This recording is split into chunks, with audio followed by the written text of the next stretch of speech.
দুনিয়ার মধ্যে আল্লাহ তাআলা মানুষ বানাইছেন বড় মায়া কইরা, আদর কইরা, সোহাগ কইরা, ভালোবাসা। লাকাদ খালাকনাল ইনসানা ফি আহসানি তাকওয়িম। আল্লাহ বলেন, অবশ্যই আমি মানুষরে সুন্দর অবয়ব দিয়ে বানাইছি। দেখো না, মানুষের সৃষ্টি আর অন্য সৃষ্টির মধ্যে কোনো মিল নাই। আল্লাহ মানুষের চেহারাটা যত সুন্দর করে বানাইছেন, পৃথিবীর কোন সৃষ্টির চেহারা এত সুন্দর না। মানুষের অবয়ব, মানুষের অঙ্গ প্রত্যঙ্গগুলো আল্লাহ তাআলা যত সুন্দর করে বানাইছেন, পৃথিবীর কোন সৃষ্টির সঙ্গে আল্লাহ তাআলার মানুষের সৃষ্টির মিল পড়ে না। এক অনন্য মাখলুক, অনন্য এক সৃষ্টি মানুষ, অনন্য বৈশিষ্ট্যের অধিকারী এক মানুষ। সব মাখলুকাতের সৃষ্টির উদ্দেশ্য মানুষের সেবা করা, আর মানুষ সৃষ্টির উদ্দেশ্য খালেকের ইবাদত করা। এজন্যই আল্লাহ পাক রব্বুল আলামিন জায়গায় জায়গায় বলেছেন, ইয়া আইয়ুহান নাস উবুদু রাব্বাকুম, এ মানুষ ইবাদত করো তোমাদের রবের। আরেক জায়গায় বলছেন, লাকাদ খালাকনাল ইনসান, আমি আল্লাহ মানুষ বানাইছি।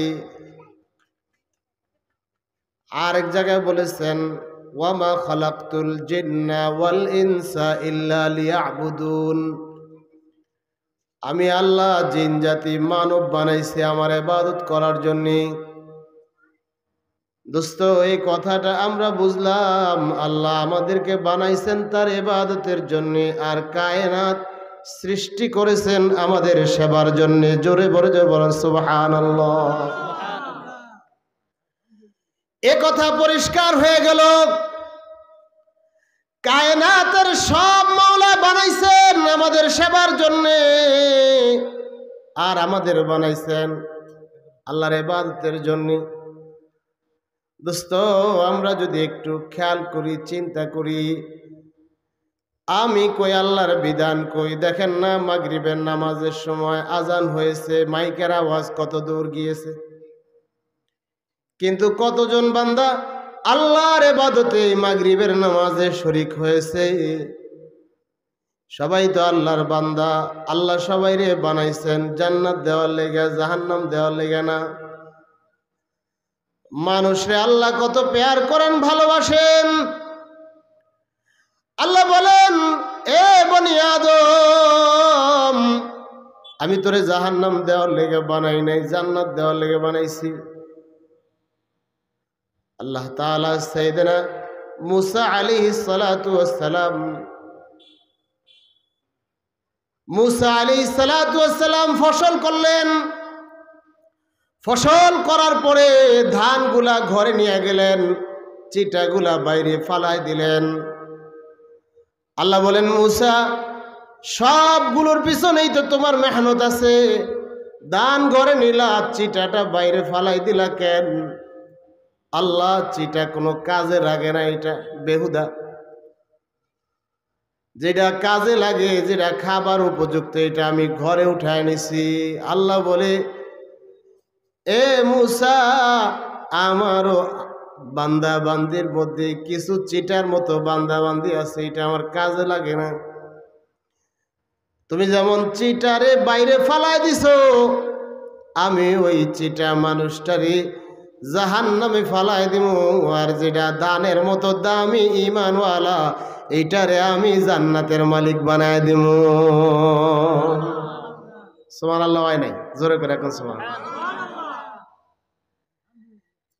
তাহলে মানুষের অনেক দাম। আল্লাহ যে আমার মানুষ বানাইছেন, রহমত, এইটা মালিকের বড় নেয়ামত। এই নেয়ামতেরই তো আমি শুকর শেষ করতে পারবো না। শুধু মানুষ বানাইছেন এমন না, ইমানের দৌলত দান করেছেন। ইমানের দৌলত কত বড় দাম বাবা! ইমানের দৌলত যে পেয়েছে জান্নাত সে পেয়েছে, ইমানের দৌলত যে পায় নাই এই দুনিয়ায় যত ভালো কাজ করুক কখনো সে জান্নাত পাবে না। ঠিক কিনা বলেন? ভারতের প্রধানমন্ত্রী মোদি একটা রাষ্ট্র চালায়, রাষ্ট্রের শান্তি শৃঙ্খলা জনগণের সুযোগ সুবিধা সব কত ভালো কাজে তার অংশগ্রহণ আছে না নাই? জোরে করে কোন আছে না নাই? কিন্তু বাবা বলেন 70 বছর 80 বছর সে রাজনীতি করলো, রাষ্ট্র চালাইলো, কত জনকল্যাণমূলক কাজ তার দ্বারা হয়েছে হিসাব নেই। এসব জনকল্যাণ কাজগুলো এক পাল্লায় রাখেন আর ইমানটাকে আরেক পাল্লায় রাখেন। যদি মোদির ইমান থাকতো, ইমান গ্রহণ করতো, তাইলে আরশের অধিপতি আল্লাহ বলে ইমানের কারণে সব আমল কবুল করে নিতাম। ইমান না থাকার কারণে আল্লাহর কাছে কোনো আমল কবুল হয় না।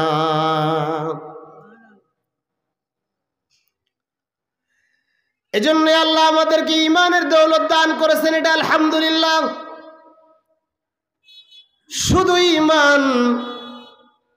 শুধু ইমান যার সিনায় আছে আল্লাহ তারও নাজাত দিবেন।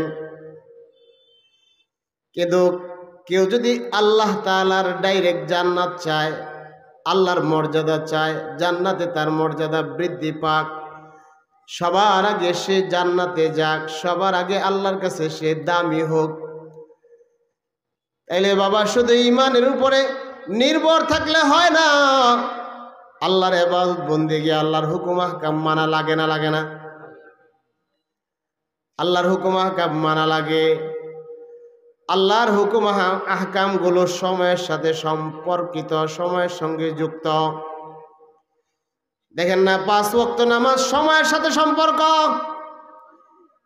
তাহলে আল্লাহ সময়ের কসম করেছেন, ওয়াল আসর, মানে সময়ের দাম দাও, সময়ের কদর করো।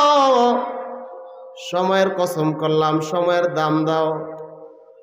বনি আদম যদি সময়ের দাম দেয় নামাজ ছাড়তে পারে না। বনি আদম যদি সময়ের দাম দেয় রোজা ছাড়তে পারে না। বনি আদম যদি সময়ের দাম দেয় হজ ফরজ হয়ে গেলে দেরি করবে না। বনি আদম যদি যাকাত ফরজ হয়ে যায়, সময়ের দাম দেয়, যাকাত ফরজ হয়ে গেলে যাকাত দিয়ে দিবি।